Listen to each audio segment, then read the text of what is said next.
Hey everyone. Let's build on what we've already learned about using lines and curved lines and freehand lines and all of that and selecting and erasing to building shapes. Shapes are so much fun. Let's start with the first of that tool set that is right here where there's a rectangle.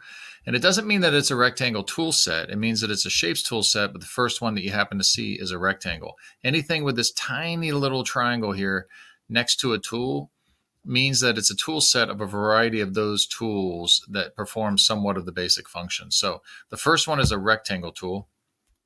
Let's start there.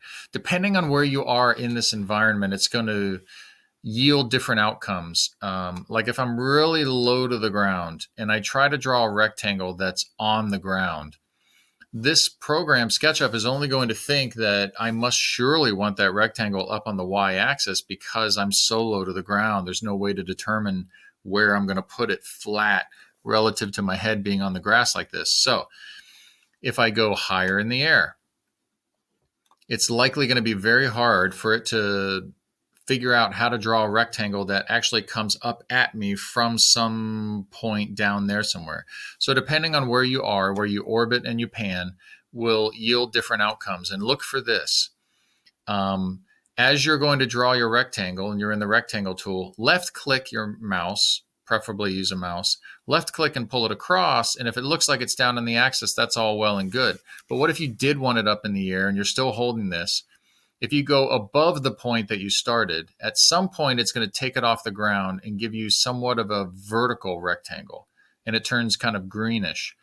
Then you're drawing it on the y-axis. And if you come down lower, nearer to your starting point, well, now it's suggesting, oh, did you want this down on the x-axis? So look for those hints that it's trying to give you before you execute some function of where you want to put this thing. Okay.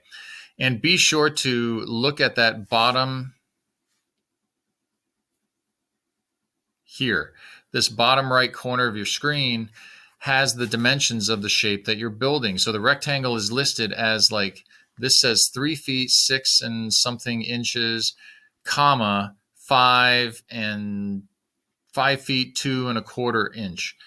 You can literally type in the exact dimensions of that shape that you want, that rectangular shape. If you want to make it a square, well, just type in, let's say it's a 5 foot by 5 foot square. Type in, this is live and active, ready to be edited right now for the next 10 seconds or so.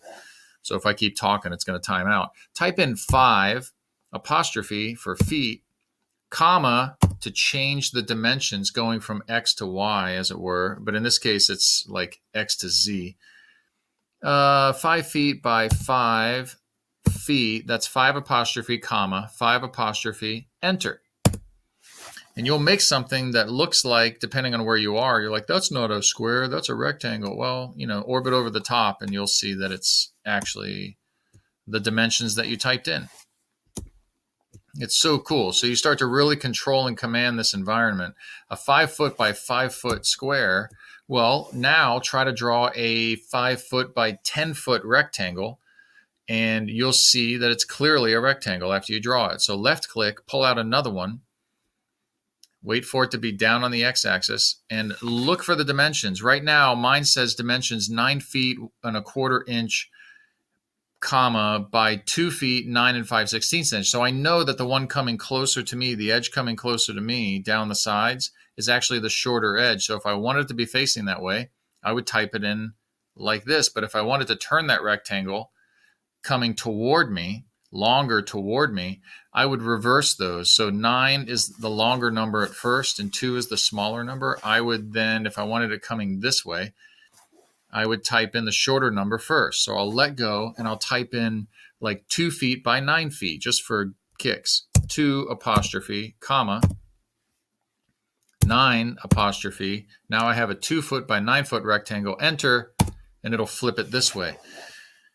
So fun. You can take a lot of control over these things, and don't forget that you can literally type in any dimension you want and it will make it the size you want it to be. You're in control of this. Look for the suggestions on whether it's going to be on the y-axis or the x-axis before you let go and start typing it in, and you won't be so confused at the results that you get.